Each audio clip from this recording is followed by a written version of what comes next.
Nissan Serena ndio hii. Na unaweza kuwa wewe ndio tunapikia simu. Kodi ya Nissan Serena ni NS.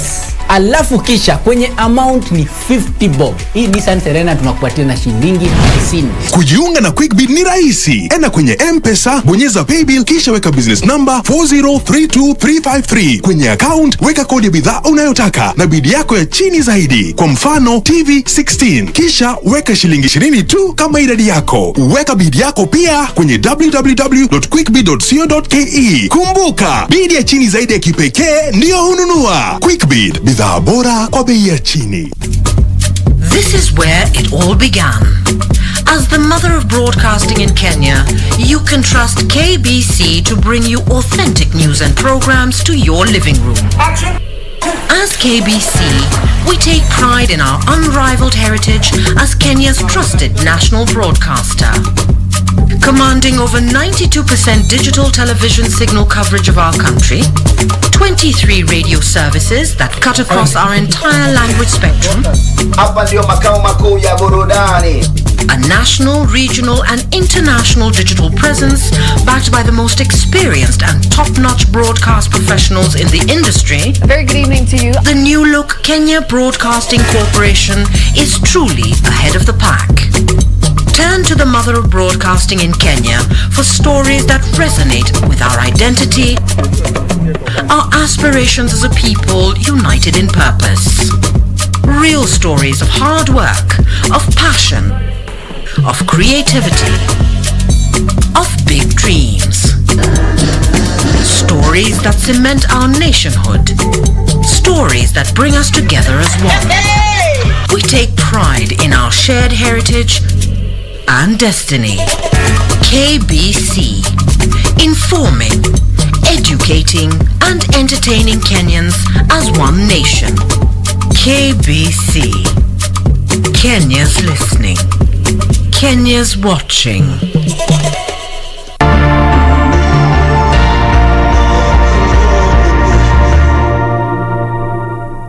My name is Mohamud Ahmed Mohamud, the CEO of Kenya Deposit Insurance Corporation, popularly known as KDIC.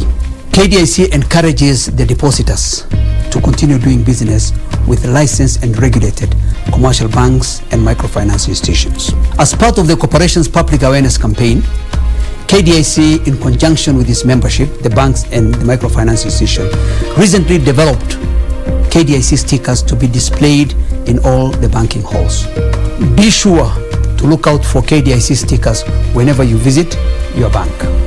KDIC, protecting your deposits. In February 2021, confirmed cases of polio virus were reported in Garissa and Mombasa counties because of outbreaks from neighboring countries. From Saturday 17th to Wednesday 21st July 2021, the Ministry of Health and its partners will conduct a house-to-house polio vaccination campaign in 13 counties that are most at risk. Vaccination teams will adhere to the COVID-19 safety measures such as wearing a face mask, hand hygiene and physical distance. To minimize physical contact, mothers will assist to open the child's mouth for vaccine administration. The polio vaccine and all other vaccines have been tested and are safe and effective. Vaccinations protect your children. Get your child vaccinated now. This message is brought to you by Ministry of Health, UNICEF and World Health Organization.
This is the Legends Edition. I am Catherine Kasavuli, and this is KBC Channel 1. This Saturday, we have none other than Douglas Wakihori as Kenya and everybody else all over the world prepares for the Olympic season, which kicks off this week. Well, he'll be telling us a lot about himself, so don't go away. And now for the highlights.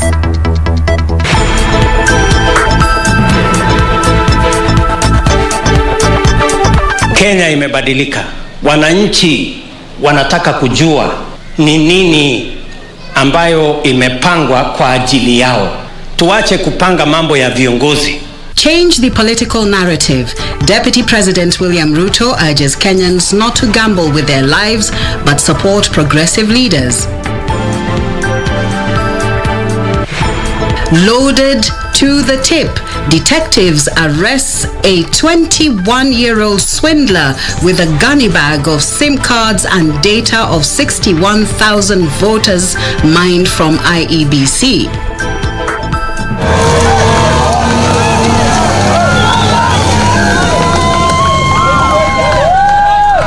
Bees came out from nowhere from those bushes out there. I think the Rhino charge cars disturbed their nest or their hive.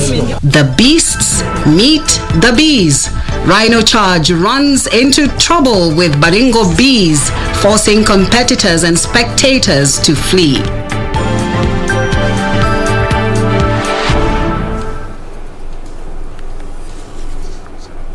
An interesting turn of events there. Well, on to our news. My name is Catherine Kasavuli, and our sign language interpreter is Brian Oburi. And on to our main news. Deputy President William Ruto has challenged leaders to focus on issues that will better the lives of the people. Ruto says Kenyans want politics that is anchored on development. Deputy President William Ruto says his campaign is based on the economy and the empowerment of millions of Kenyans living in poverty. The DP has to that effect asked Kenyans to rally behind transformative leaders. Kenya imebadilika. Wananchi wanataka kujua ni nini ambayo imepangwa kwa ajili yao. Tuache kupanga mambo ya viongozi. Eti tunasema tunataka kubadilisha katiba ndio kupatikane cheo hii, watu wagawane mamlaka, wengine wagawane mali. Ukasema hapana, safari hii tunataka kuongea mambo ya uchumi. Ruto regretted that some leaders were still stuck in old ways of conducting politics that is guided by hate, division and empty promises. Tuondoe umaskini ili tuachane na mambo ya ukabila. Ni mnanielewa? Na mumeona sasa wale watu wote, hata wale walikuwa wanapambana na mambo ya kubadilisha katiba, wale warege, wale wote sasa wamekubali ya kwamba mambo iko pale kwa uchumi. Tumetembea na naibu wa rais na safari yake sio rahisi, lakini hata barabara ya kwenda mbinguni imejaa visiki na miba, lakini once you land there, kila kitu itakuwa ni maziwa, asali. Ukianza race lazima ufanye nini? Umalize. Ama amesemaje? Hata kama ni masaa mangapi, lakini lazima ufanye nini? Umalize. Huyu bwana naibu wa rais ameanza race ya mahasla. The leaders were speaking in Kilifi County during the burial of Bishop George Mwangoma Chipa and his brother Adam Goe Chipa. Nancy Okware, Legends Edition. ANC party leader Musalia Mudavadi has called on presidential aspirants in the next general elections to engage in issue-based campaigns and not ethnic divisions. Speaking in Nyeri town after paying a courtesy call to Nyeri Governor Mutahi Kahiga, Mudavadi said Kenyans must shun tribalism if the country is to move forward. ANC party leader Musalia Mudavadi has taken his presidential campaign to Nyeri County, hoping to tap into the ongoing scramble for the Mount Kenya vote Mudavadi, who has often branded himself as a safe pair of hands, says 2022 political contest should be based on issues and not tribe. Na tukienda kwa uchaguzi, uwe uchaguzi wa sera, pana wa kikabila, watu waseme watafanyia Wakenya nini. Ona ile mambo yanaendelea, mumeona hata juzi ile imeendelea. Ni wakati chama chetu cha Jubilee tujiangalie kwa undani. And we receive you with open hands. We want to listen to you. We want you to engage with us.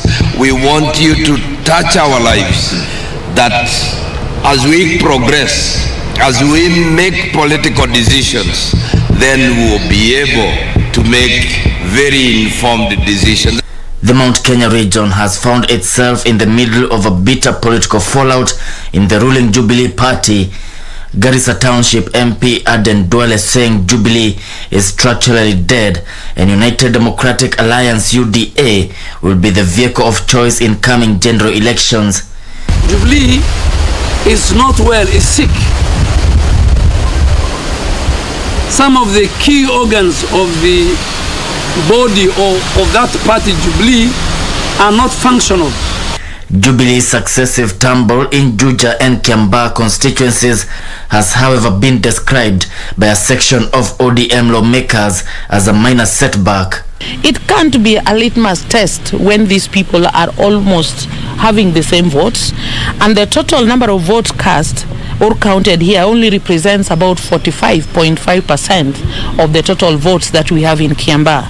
Ruto, who is the patron of UDA, to be comfortable in any outcome in central Kenya, his party must perform the same way and with the same strength that Uhuru Kenyatta's candidature was performing there. That is what would be called tyranny of numbers. Kevin Washira, Legends Edition.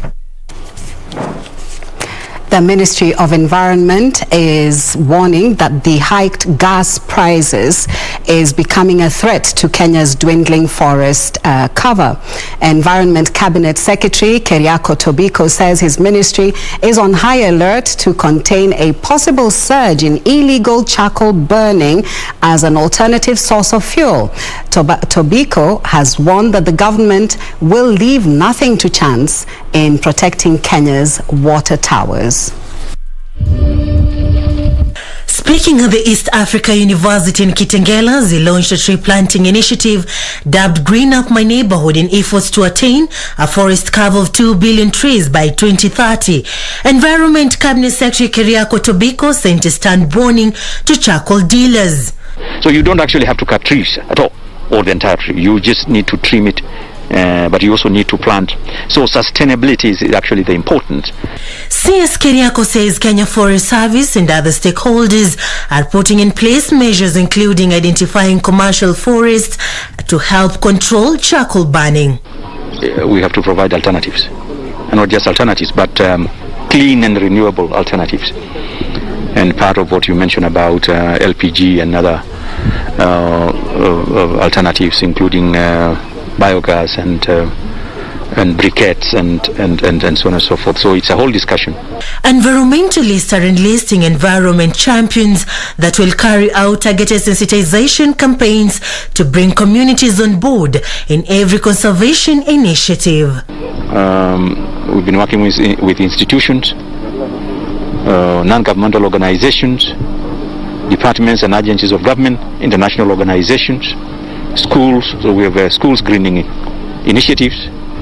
Primary schools, we are working closely with newly relaunched sustainability.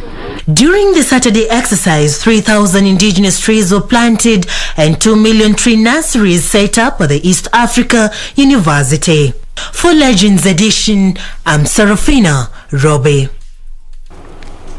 Thank you, Serafina. Detectives from the Directorate of Criminal Investigations are holding a 21-year-old man, only identified as Kiprop, believed to be behind a spate of phone scams in the country. The suspect arrested in Juja is said to have been a former employee of a mobile phone company and had mined data from the Independent Electoral and Boundaries Commission database, acquiring data of 61,167 registered voters from a county in Western Kenya that he has been using to carry out the clandestine trade. The arrest of the suspect followed a joint operation by detectives and Safaricom investigators after the suspect swindled an M-Pesa agent an unspecified amount of money. The fraudsters, masquerading as an M-Pesa customer care attendant, called the agent and lured her into dialing unspecified codes. According to DCI, before the agent realized that she was in a phony call, she had already lost cash from her money lending account. The money was sent to an M-Pesa account belonging to one of the fraudulently acquired SIM cards before being transferred to an account at Cooperative Bank.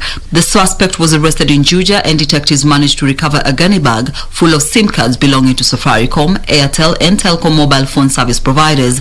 Earlier, the suspects had hacked into the Independent Electoral and Boundaries Commission database and acquired personal details of 61,617 registered voters from a county in Western Kenya. The data contains names of registered voters, their ID numbers and date of birth. Using the fraudulently acquired personal details, the suspects then contact different wireless carriers and convince the customer service agents that they are the true owners of the line. Upon successful SIM swapping, the suspect is granted full access to the victim's online accounts. The 21-year-old suspect, identified as Kiprop, is believed to have previously worked for one of Kenya's mobile phone networks. His accomplices escaped the dragnet narrowly.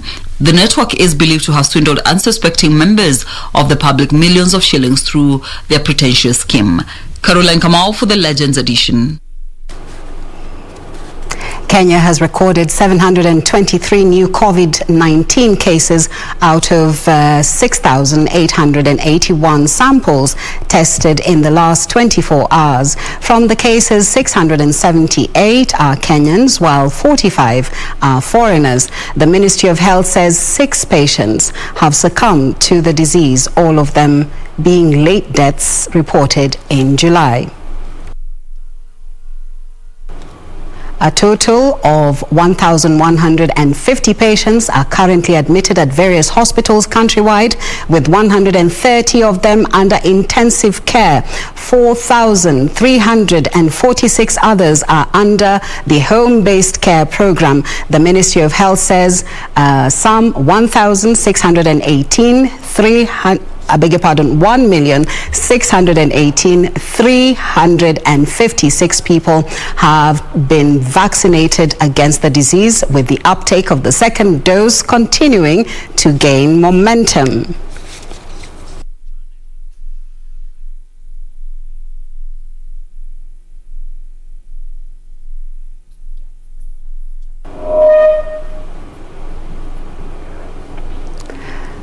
Well, thank you for watching the Legends edition. This is KBC Channel 1. We now take a break. We'll come back with more news tonight.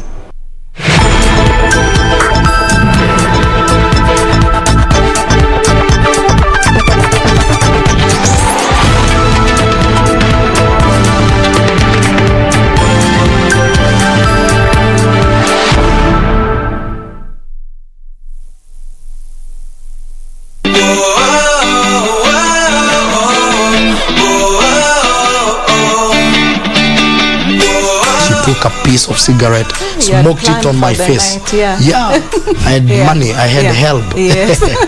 She smoked it on my face and asked me, what is such a handsome man doing here? And for the first time I felt, how lost am I? That even a feels that I'm lost. A man is a tetrabyte being. You have a body, soul and a spirit. So you can't get spiritual nourishment from a hospital. So when people come, they need to understand, why am I going through what I'm going and what is the way out? Like there's a time I was just teaching about abortion, and I told the ladies, you don't know that there are rich men in this town who have covenants with altars, and they must deliver human sacrifice. Keep on messing up. How do I control myself? Yes, I know having before marriage is bad. But how do I control it? You know, it's a whole question.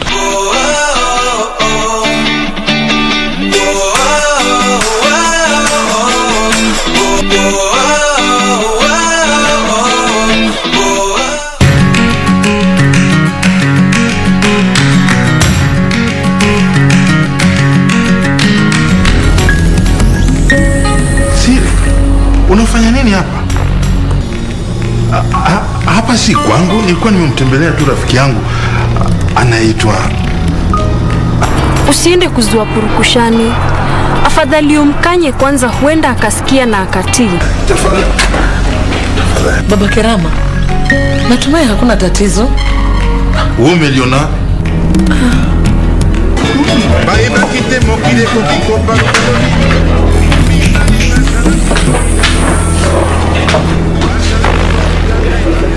Wako wapi? Kina nani? Umewaficha eh? Kina nani? Tamka presi ama nianze na wewe sasa hivi. Kuja.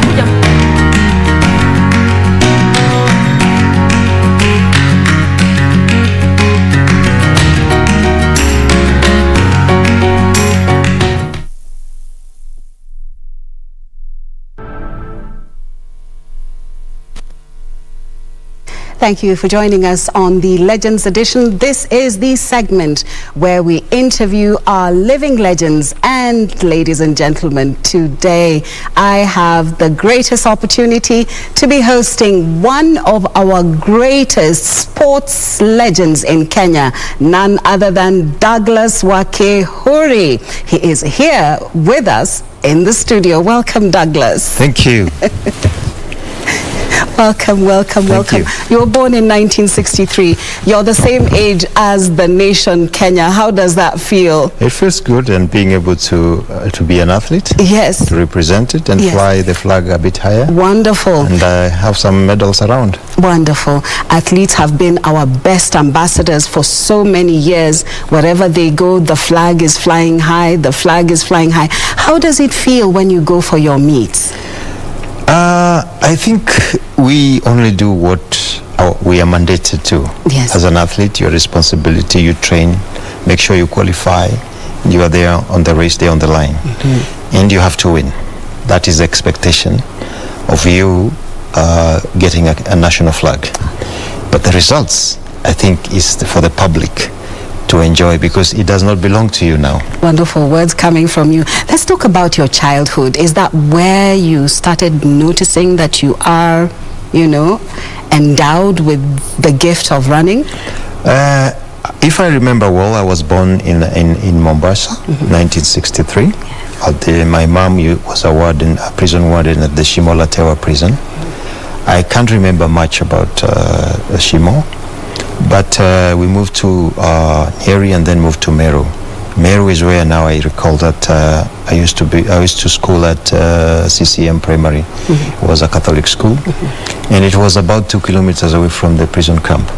So what we used to do is we had only 1 hour for lunch, and we had to walk 4 kilometers to and fro. So we used to run for lunch and then walk back, and that just became a routine until now we came to Langata Women Prison. So this is where you started building your endurance and resistance and resilience also. So when I came to Langata Women Prison, then I met the Langata Women Prison athletic team.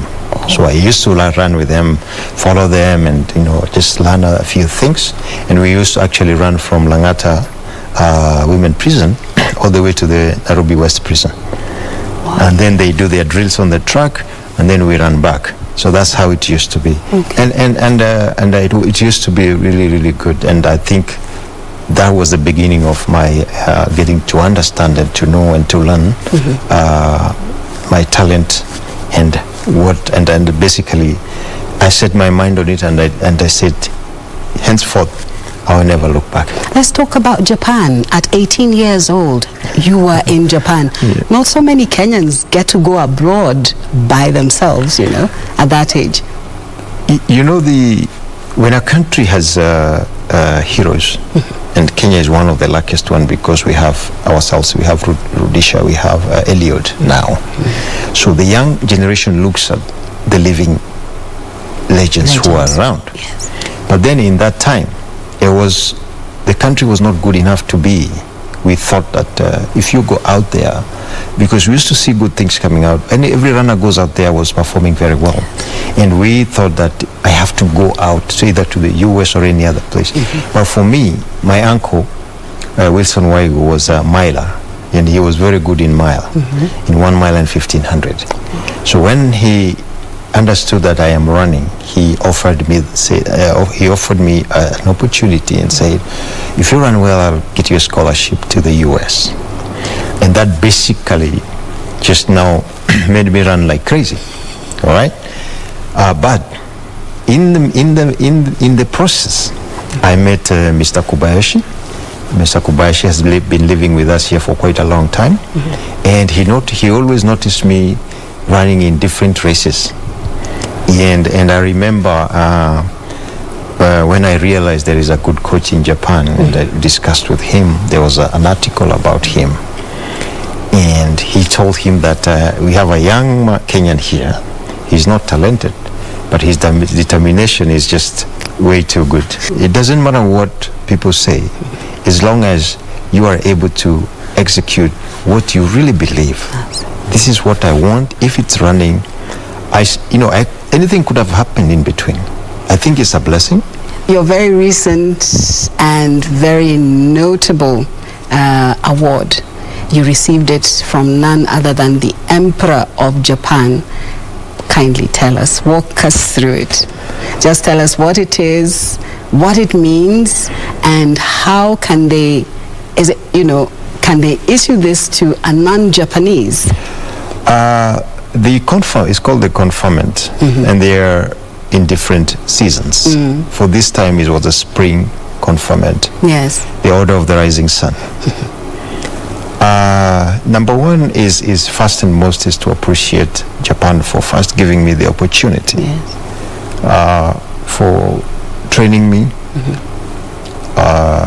and giving Kenya what it has gotten: 3 gold medal, 1 Olympic silver, and 2 big city marathon wins.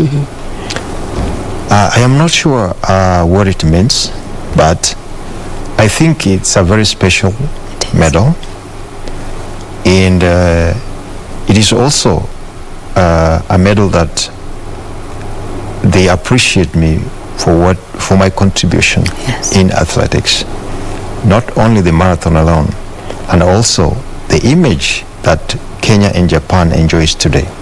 That relationship has come through the sport that we love, running. And of course, being the first athlete to get this medal, I think in Kenya we are about 4 of us. The former ambassador, Mr. Dennis Awori, received 1. Wangari Maathai received another 1. Okay. And then, of course, our able CS, Dr. Amina Mohammed, also received. And I am the 4th one. That's so, wonderful. but in this case, the sports ministry tends to lead, because we have now 2 Order of the Rising Suns from sports, and that happens to be athletics. You have actually contributed quite a lot in Japan, because they didn't have long distance runners, and today we see quite a few of them littered all over the Boston Marathon, New York Marathon, London Marathon, and the Rome, So, well, we just want to say thank you so much for gracing this occasion. Our great living legend who shares the same birth year with the nation Kenya. This has been none other than Douglas Wakihori, our sports legend, a great ambassador of our nation Kenya. He has flown our flag way, way high, and of course brought us accolades. Thank you so much for being with us. Welcome. Thank you, thank you. And that's the end of the Living Legends segment. I am Catherine Kasavuli. Please continue watching the rest of the programs on KBC Channel 1.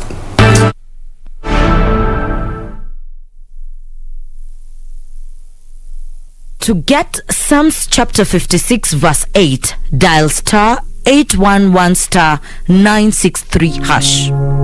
You keep track of all my sorrows. You have collected all my tears in your bottle. You have recorded each one in your book. My enemies will retreat when I call you for help. This I know, God is on my side.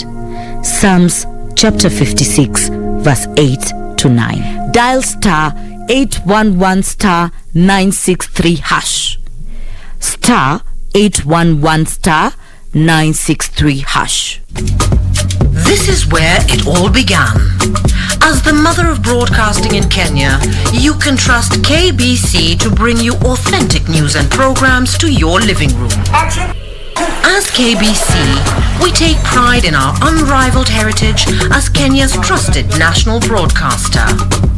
Commanding over 92% digital television signal coverage of our country, 23 radio services that cut across our entire language spectrum, a national, regional and international digital presence backed by the most experienced and top-notch broadcast professionals in the industry. A very good evening to you. The new look Kenya Broadcasting Corporation is truly ahead of the pack. Turn to the mother of broadcasting in Kenya for stories that resonate with our identity, our aspirations as a people united in purpose. Real stories of hard work, of passion, of creativity, of big dreams. Stories that cement our nationhood. Stories that bring us together as one. We take pride in our shared heritage and destiny. KBC, informing, educating and entertaining Kenyans as one nation. KBC, Kenya's listening, Kenya's watching.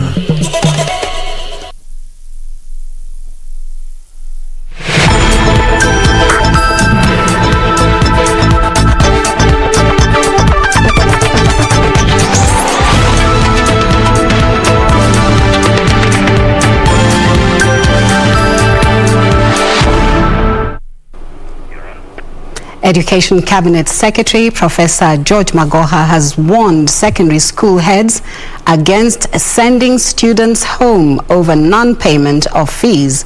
The CS said students with fee arrears should not be sent home to avoid disrupting their learning. Magoha was speaking at Motomo Primary School in Gatondo, South Kiambu County, when he distributed hygiene items donated by Ahadi Kenya to keep pupils safe from contracting COVID-19. The CS said the government has released 59.4 billion shillings and 15.2 billion shillings to primary and secondary schools respectively, funds meant to address lack of finances in schools. The government of the Republic of Kenya has done its duty as far as basic education is concerned, and that the 59.4 billion shillings that was meant for all the secondary schools for the year 2020 have been disbursed. The last one was disbursed just about 2 weeks ago. Ahadi Executive Director Dr. Stanley Kamau said, "It is unfortunate a big number of school-age children stay at home, yet education is free and compulsory." I want to urge the Ministry of Education is to do a lot of emphasis on the need to have every child who has attained the age to go to school attend school.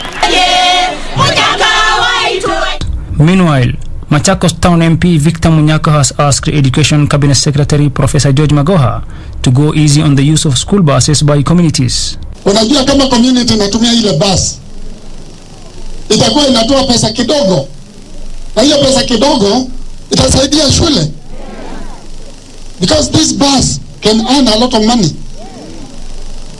Mimi nimeona zile bus tumenunua, wengine wamekusanya pesa nyingi sana, mpaka they have a very rich account, na hiyo account inaweza saidia hata kujenga project ya shule. Munyaka said the policy on school buses should be designed to accommodate school communities, including parents. Elsewhere, calls for the inclusion of boys in empowerment programs continue to gain traction in Kiambu County. Jane Wanjiru Mugo, a primary school teacher, is concerned that the exclusion of the boy child manifests itself in truancy, violence and drug abuse. Tukipatia msichana motisha na tusahau kijana, tunajisaidia kivipi? Hakuna amani tunaleta.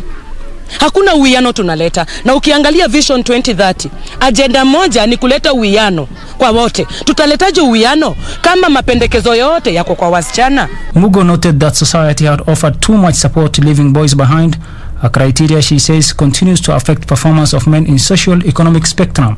Reporting for Legends Edition, I am Yusuf Hilo. A section of leaders from Samburu have called on the government to put in place measures to protect teachers in the clash-prone Marsabit County. The leaders have condemned the latest killing of a teacher from Maralal in the recent attacks. Meanwhile, residents of Kasigao and Kishushe in Voi and Wundanyi sub-counties are protesting increased human-wildlife conflict in the area.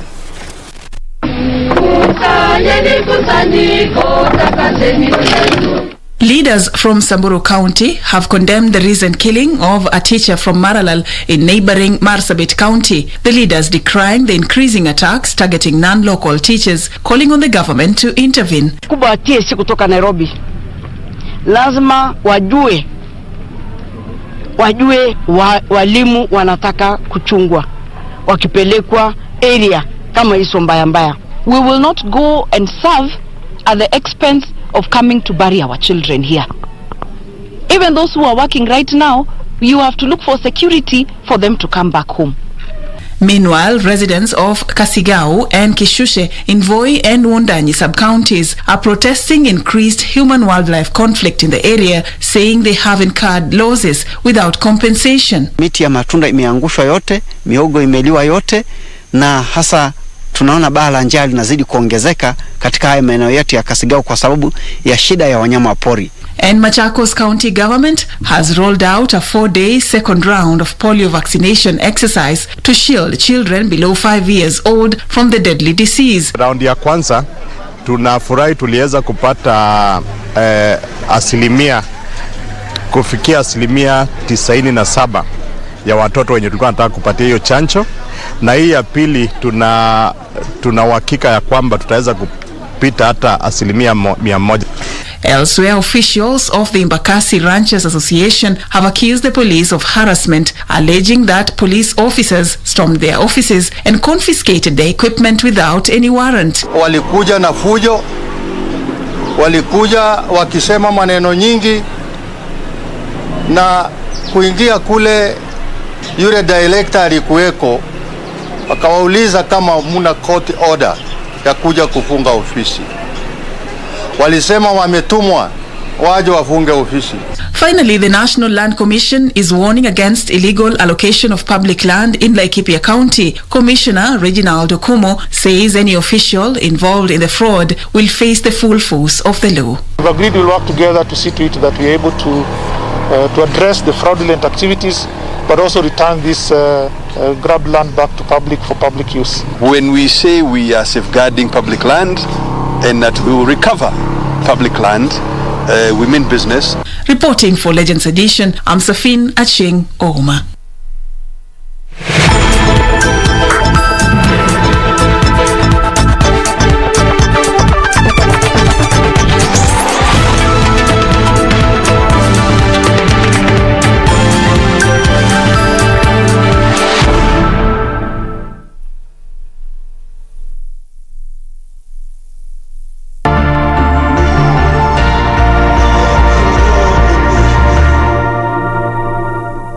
My name is Mohamud Ahmed Mohamud, the CEO of Kenya Deposit Insurance Corporation, popularly known as KDIC. KDIC encourages the depositors to continue doing business with licensed and regulated commercial banks and microfinance institutions. As part of the corporation's public awareness campaign, KDIC, in conjunction with its membership, the banks and the microfinance institution, recently developed KDIC stickers to be displayed in all the banking halls. Be sure to look out for KDIC stickers whenever you visit your bank. KDIC, protecting your deposits. The CAF Champions League comes to a close this Saturday. A glance at the contestant history reveals that this is the first time Kaizer Chiefs of South Africa have qualified for Champions League final. Meanwhile, Al Ahly of Egypt, who are the most decorated team in the CAF Champions League and current defending champions, have won this trophy 9 times. Whipped in nicely, and surely it's the opener. Yes, it is. Sharif, he's looked so dangerous. After overcoming the playoffs hurdles, Kaizer Chiefs square off with Al Ahly in the grand finale on Saturday, the 17th of July 2021 at 10 p.m. live and exclusive on KBC Channel 1. Whereas there are no guarantees in football outcome, KBC has a guarantee for you. We offer you the best experience possible. KBC Channel 1, your true sports partner.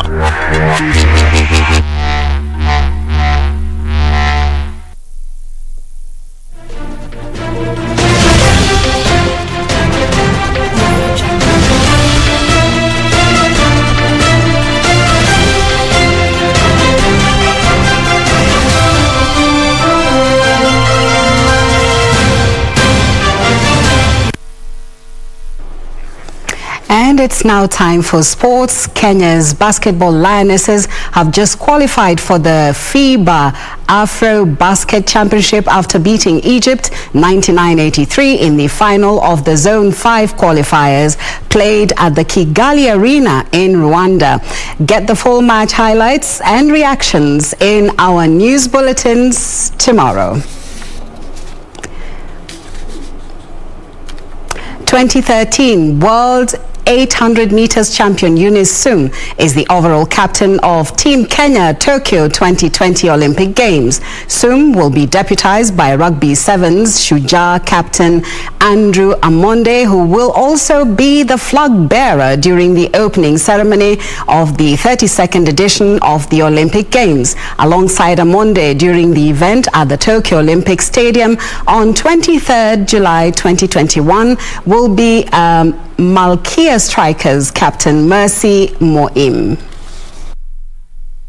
Following the International Olympic Committee's decision to allow countries to have gender representation at the opening ceremony, and with Captain Eunice Soom travelling much later to Tokyo, Mercy Moim is set to represent the third largest team in Team Kenya after athletics and rugby sevens. The decision to have a lady captain stems from the fact that Kenya is sending 56% of women representatives to this year's Olympics. The contingent of 87 athletes includes 49 women and 38 men. Earlier last week, Sports Cabinet Secretary Ambassador Amina Mohammed issued a stern warning to sport federations against the indecent treatment of women in sports and inclusion in management of women's teams.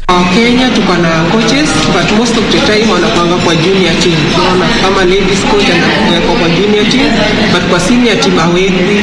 So ningeshauri tu federation kama kuna team ya ladies akwe, kama head coach ni mwanaume, mwanamke kwa assistant coach, na kama head coach ni mwanamke, mwanaume kwa assistant coach, ndio kubalance gender.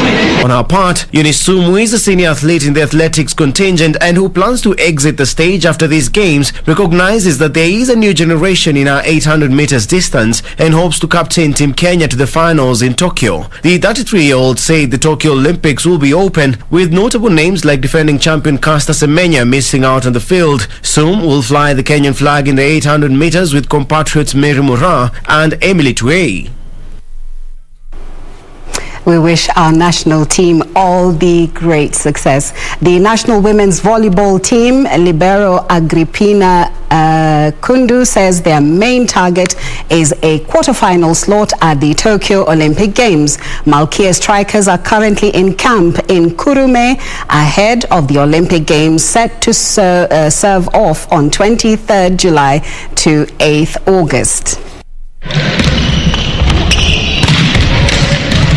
Agrippina Kundu, who plays an integral role in the national women's volleyball team, says Malkia Strikers have settled well in Kurume and are now focusing on the main prize. Kundu said they did a lot of strength and conditioning in the gym to gain the much needed power. The talented libero admits catapulted new technology has helped the team to analyze their performance in training. Kundu singled out Japan, saying they will offer a big challenge as hosts. Position yangu si ngumu na si rahisi. Kulingana na mimi nimejiamini na niko na uwezo kwamba hata Japan wakikuja wasipokaa vizuri tutapita na wao.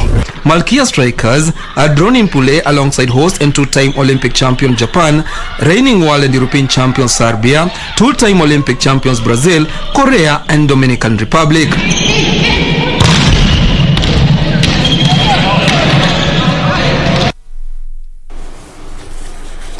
Kenyan Premier League title contenders KCB were forced to settle for a 1-1 draw against Wazito FC in closely contested league match played at Thika Stadium.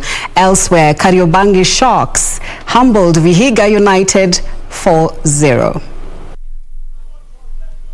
Wazito FC scored the opener in the 33rd minute through Michael Owino after connecting a cross from Noni Onyango.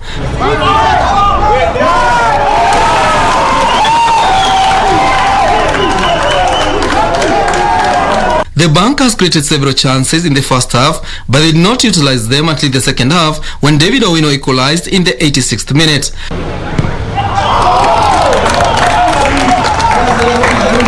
For us, we are just taking one match at a time. Because why? Because we have like 8 more games. 8 more games. That's 24 points to play for. So for us, we are not worried that we've managed to drop another 2 points today. But we are just going to be focused on our next game. At least what I saw today, especially in the first half, they gave everything and they were rewarded, and that is what I like to see. So the other thing about the congestion of the fixture, that was a catch-up match, so we can't complain. It has to be played anyway. In other matches, Kariobangi Sharks humbled Vihiga United 4-0, Nairobi City Stars drew 1-1 against Gor Mahia, Ulinzi Stars humbled Western Stima 2-1, while Sofapaka drew 1-1 against Posta Rangers. The 32nd edition of the Rhino Charge, Kenya's unique off-road competition, kicked off on Saturday in Baringo County. 44 participants tackled the rocky, hilly and rugged terrain of Tugen Hills. Spectators were treated to a thrilling event as drivers tackled the hilly, rugged, thorny bushes of the course in an attempt to reach guard posts in time. Veteran driver Ian Duncan in car number 42 faced challenges after they were attacked by a swarm of bees while dropping to a nearby guard post. They were forced to run for safety into a nearby river to avoid the charged bees. Sin Chuan, a Rhino Charge fan, lauded the organizers, saying they had missed the event, adding that he has been participating for the last 16 years. Oh, it's amazing. Yeah, it happens. This is nature. I mean, you can't, there's nothing you can do about it except run and hide. This is all about raising funds for our key water towers in this country, but it is also people to come and have fun and enjoy themselves. This year's edition will culminate Sunday, where winners will be announced. African champions Al Ahly will be out to win the title for a record-extending 10th time when they take on Kaizer Chiefs tonight at the Casablanca's Stade Mohammed V Stadium. It will be the third time for Al Ahly to meet South African opponents this season after they knocked out Mamelodi Sundowns at the quarter-final stage. The match will be broadcast live on KBC starting 10 p.m.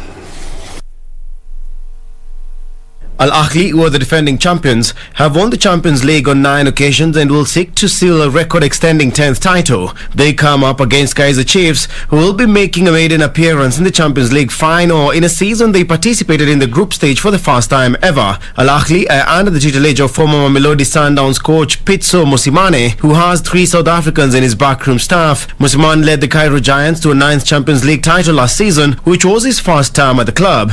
Opportunity for the team to put a footprint on CAF Champions League and make history.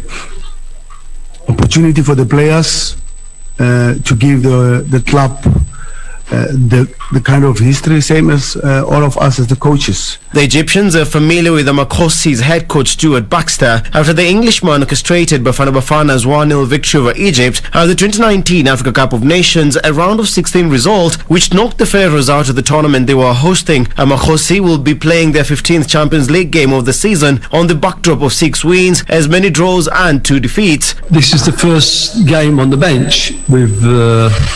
I've been with the club for a few months, so I've been working with the players, but on the bench is special, and this game is special, so I think the players have worked very, very hard in their preparations. We've had a lot of challenges thrown at us, but as you say, the players have managed and they have surprised everybody, and do we have one more surprise left in us? Well, we'll see on the night. Defending champions Ahly go into tonight's encounter with a season record of 8 Champions League wins, 3 draws and 1 defeat, which came away at Simba SC in the group stage. The match will be broadcast live on KBC starting 10 p.m. tonight.